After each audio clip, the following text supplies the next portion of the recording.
Hello everyone, हमारा संस्कृत व्याकरण चल रहा है जिसमें हमारा चैप्टर जो चल रहा है वो है संधि प्रकरण। संधि प्रकरण में हमारा 4 क्लास हो चुका है। आज हमारा 5वां क्लास है जिसमें आज का हमारा टॉपिक है गुण संधि का। पहले उदाहरण बताएंगे, गुण संधि का डिफिनीशन और कुछ उदाहरण पिछले क्लास में बता चुके हैं।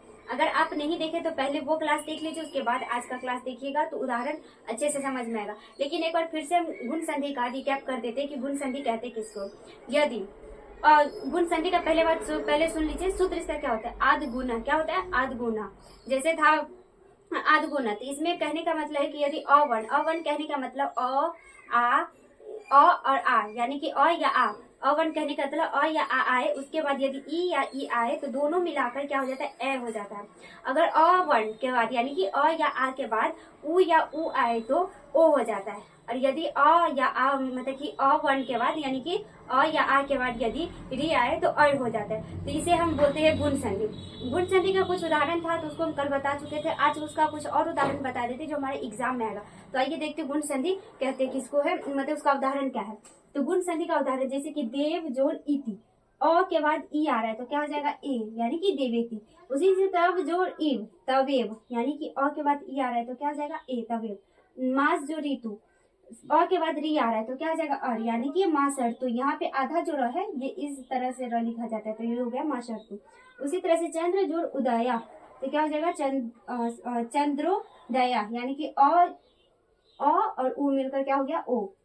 उसी तरह से अधम जो रीना, अधमरना, यानी कि और री यानी कि अर हो गया। उसी तरह से उत्तम जो रीन, यानी कि और री क्या हो जाएगा, अर, यानी कि उत्तमरना। उसी तरह से सप्त जो ऋषि, तो अ के बाद री आ रहा है तो क्या हो जाएगा, अर, यानी कि सप्त ऋषि। उसी तरह से हो जाएगा राजा जो ऋषि, राजर्षि। उसी तरह से हो जाएगा एक जो ऊना, यानी कि एक ऊना, यानी कि अ और उ के बाद क्या हो जाएगा, ओ, अ और उ मिलकर क्या हो जाएगा, ओ। तब देखिए यहाँ पे अगर आपसे पूछेगा कि एकोन का संधि विच्छेद करो, तो एकोन का संधि विच्छेद हमारा क्या हो जाएगा, एक जोड़ ऊना।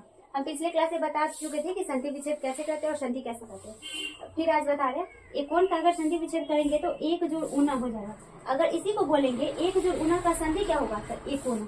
उसी तरह से इसमें देखिए चंद्रोदय का संधि विच्छेद, चंद्र जोड़ उदय, ये हो गया संधि विच्छेद। यानी कि जो प्लस का साइन करके लिखेंगे, मतलब कि जोड़ कर लिखेंगे, यानी कि अलग करेंगे। विच्छेद करने का मतलब ये होता है अलग करना, तो अलग करना यानी कि चंद्रोदय का बोलेंगे संधि विच्छेद करो, यानी कि अलग करना है। तो यहाँ पे एक वर्ड ढूंढना होगा, जैसे कि चंद्रोदय, इसमें क्या कॉमन लग रहा है, ओ कार, यानी कि यहाँ पे स्वर में ज्यादा लगता है। क्या हो जाएगा, एक हो जाएगा चंद्र और एक हो जाएगा उदय, तो इसका संधि विच्छेद ही होगा। उसी तरह से अगर बोलेंगे चंद्र उदय का संधि करो, यानी कि संधि करने का एक शब्द पूरा लिखो, तो कहने का मतलब चंद्र जो उदय, क्या हो जाएगा, चंद्रोदय।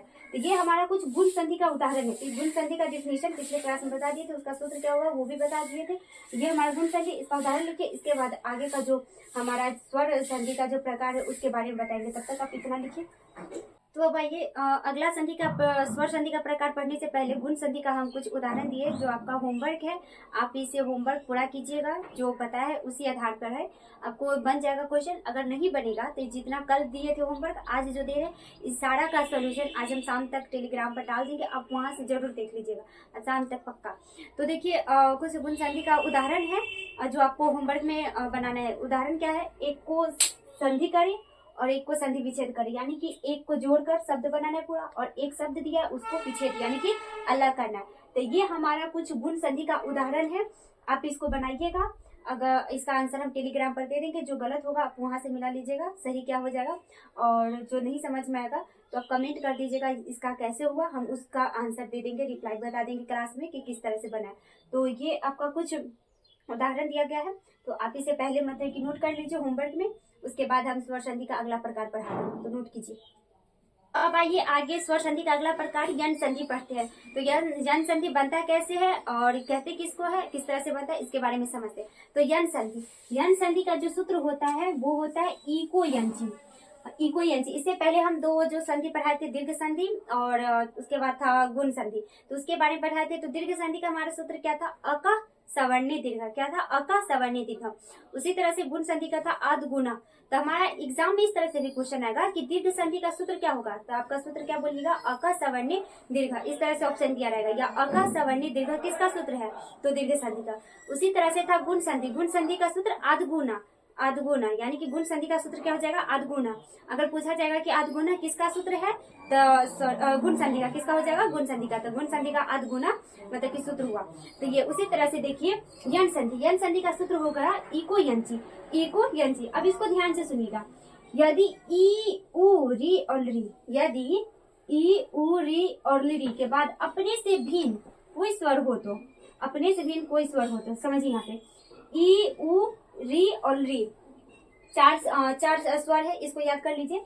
ई उ री और री, इसको छोड़कर उसके बाद अगर कोई भी स्वर आएगा, उसको छोड़कर यानी कि ई उ री और री को छोड़कर, ये चार को छोड़कर उसके बाद कोई भी स्वर आएगा, यानी कि अपने से भिन्न, अपने से भिन्न कहने का मतलब उसको छोड़कर अपने से अलग, उससे अलग अगर कोई भी स्वर आएगा तो ई का य याद करके रखिएगा, ई का य। इसको याद करने का भी तरीका ई य, यानी कि थोड़ा सा ई जो है यह जैसा लग रहा है थोड़ा सा बोलने में, इसको याद करने का तरीका बता रहे। ई का य, उ का व, उ का व, री का र और री का ल, ये सब में हलंत होगा, सब में क्या होगा, हलंत होगा, सब में हलंत होगा। ई का य हलंत, उ का व हलंत, री का र हलंत, री का ल हलंत होता है। तो यन संधि बनाने का तरीका है, यदि ई उ री और री के बाद उसको छोड़कर अपने से भी यदि कोई भी स्वर मतलब यानी कि कोई भी स्वर आए, कोई भी स्वर आए तो ई का य हलंत वाला, उ का व हलंत, री का र हलंत वाला, उसके बाद री का ल हो जाता है। देखिए अब एक नोट पॉइंट है, री जो है संस्कृत में री भी एक स्वर होता है, संस्कृत में री भी एक स्वर होता है। तो देखिए यहाँ पे हम आपको प्रत्याहार पढ़ाए थे कि प्रत्याहार का जो 14 सूत्र था उसके बारे में बताए थे। तो यन कहने का मतलब ही है कि इसमें 4 वर्ण आएगा, मतलब कि य व र और ल। और यन बना कैसे, जैसे कि सूत्र का ह या वरट और उसके बाद लन, ह या वरट के बाद जो सूत्र आता है लन, तो ह या वरट में का य और उसके बाद लन का लास्ट वाला जो हलंत वाला वर्ण है न, तो इसके बीच य से लेकर न तक 4 वर्ण आएगा, य व र और ल, क्या जाएगा, य व र ल। इसलिए हम प्रत्याहार पहले बढ़ा दिए कि उसका संधि में किस तरह से प्रयोग होता है। तो यन, अगर यन याद कर लीजिएगा तो यहीं से पूरा संधि बन जाता है। ई को कहने यन कहने का होता है कि ई का य आ जाएगा यन में, उसके बाद उ का व, री का र, री का ल। तो ये हो गया हमारा यन संधि। इसमें 4 को छोड़कर ई उ री को छोड़कर कोई भी स्वर आए तो ई का य, उ का व, री का र और री का ल हो जाता है। ये आपको समझ में आ गया होगा। अब देखिए इसको हम एक जगह लिख दिए हैं, इतना का री का व, री का र, इस तरह से याद करने से अच्छा है इस तरह से हम लिख दे ई उ री को क्या करना है, य व र ल, इसी क्रम में आप याद कीजिएगा, नहीं तो फिर इधर उधर कीजिएगा तो गलत हो जाएगा। यानी कि ई का कहने का ये ई जो है य का होगा, फिर उ जो है व का होगा, फिर ई जो है सुर का होगा, ली जो है ल का होगा। तो ये हमारा हो गया ई उ री, क्या हो गया, ई उ री का य व र और ल। यहाँ पे आपको बता दिए कि संस्कृत में री भी एक क्या है, स्वर है। अब आइए इसका उदाहरण समझते हैं, इसको हम मिटा दें। आइए अब इसका उदाहरण समझते हैं। उदाहरण में क्या है, इति जोड़ आकर्ण्य, क्या है, इति जोड़ आकर्ण्य।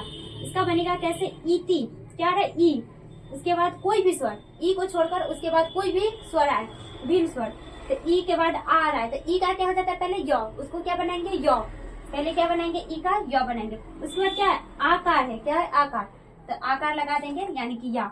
अब देखिए इसको जोड़ेंगे कैसे, ई यहाँ पे क्या था, ई का य क्या बन गया, ये हर्षी है, हर्षी का क्या बन गया, य, आकार है तो आकार, तो यानी कि ये आधा तो लग जाएगा, ई का य बन गया तो इत्याकर्ण्य, क्या हो गया, इत्याकर्ण्य। तो ई के बाद यदि कोई भी उसके भिन्न स्वर आए उसको छोड़कर आ गया तो क्या हो जाएगा, ई का य, तो ये हमारा हो गया इत्याकर्ण्य। उसी तरह से देखिए इति जोड़ उक्तवा, इति जोड़ उक्तवा, ई के बाद क्या आ रहा है, उ, ई के बाद ई नहीं आ रहा है, अगर ई के बाद ई आएगा तो वो दीर्घ संधि हो जाएगा। कौन सा संधि हो जाएगा, दीर्घ संधि। लेकिन ई के बाद अगर उसको छोड़कर कोई दूसरा स्वर वर्ण आए तो उसका क्या हो जाएगा, ई का य हो जाएगा। तो पहले ई का य बनाएंगे, तो ई का य हो गया, उसके बाद का स्वर क्या है, उ, इसमें उ लगा देंगे, यानी कि हर्षु है तो हर्षु लगा देंगे, तो इसका क्या हो जाएगा, इत्युक्तवा, क्या हो जाएगा, इत्युक्तवा।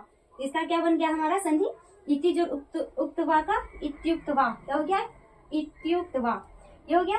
अब देखिए अगला एग्जाम्पल देखिए, अनु जोड़ आया, अनु जोड़ आया, तो क्या हो गया, उ के बाद अ, तो उ का क्या बताए थे, उ का क्या हो जाता है, व, उ का व हो जाता है।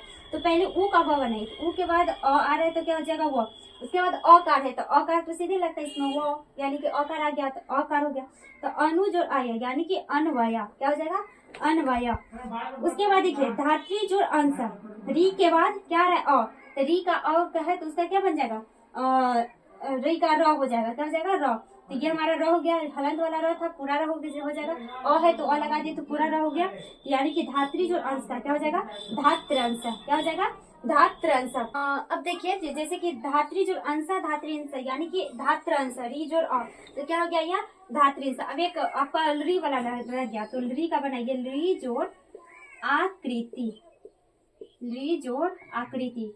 तो क्या आ रहा है लरी के बाद अ, मतलब क्या बोला गया था कि लरी के बाद अगर उसके भिन्न स्वर है तो क्या आ रहा है अ, पहले लरी का ल बनाइए तो क्या हो जाता है लरी का ल हो जाता है। यहाँ पे बताए थे लरी का ल हो जाता है, तो पहले लरी का ल बनाइए, ल यहाँ पे बना दीजिए लरी का ल। इसके बाद क्या है आकार, तो आकार तब इस तरह से बने, पहले यहाँ पे हम लिख देते आपको कंफ्यूजन नहीं हो। लरी का जोड़ आ, तो इसका पहले लरी का ल बनेगा, उसके बाद आकार यानी कि ला, तो क्या हो जाएगा इसका ला लाकृति, क्या हो जाएगा लाकृति, क्या बनेगा हमारा सब लाकृति। तो लरी का ला हो जाएगा। तो ये हमारा था यन संधि, इसको आप अच्छे से समझिएगा। इसमें थोड़ा सा मतलब दीर्घ संधि में तो थोड़ा सा इजी था, यानी कि जो स्वर वर्ण आएगा उसी के बाद सेम वर्ण आएगा तो वो हो जाएगा दीर्घ संधि।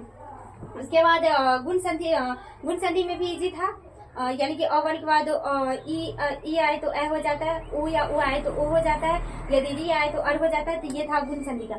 अब उसी यन संधि का है, तो यन संधि में आप याद कर लीजिएगा कि चार वर्ण आएगा, कि कौन सा वर्ण आएगा चार वर्ण, ई उ री और री, इनको छोड़कर उसके बाद अगर कोई भी स्वर वर्ण आए तो ई का य हो जाता है, उ का व हो जाता है, री का र हो जाता है और री का ल हो जाता है। तो ये हमारा एग्जाम्पल था यन संधि का, ये डिफिनीशन था इसका। और एग्जाम्पल है जिसको हम अगले क्लास में और अच्छे से बताएंगे, और इस संधि पे आपको होमवर्क में देंगे। आज हम दिए हैं होमवर्क में, पिछले क्लास में दिए थे, पिछले क्लास में था दीर्घ संधि पे, आज के क्लास में हम दिए हैं गुण संधि पे, और कल के क्लास में देंगे हम यन संधि पे।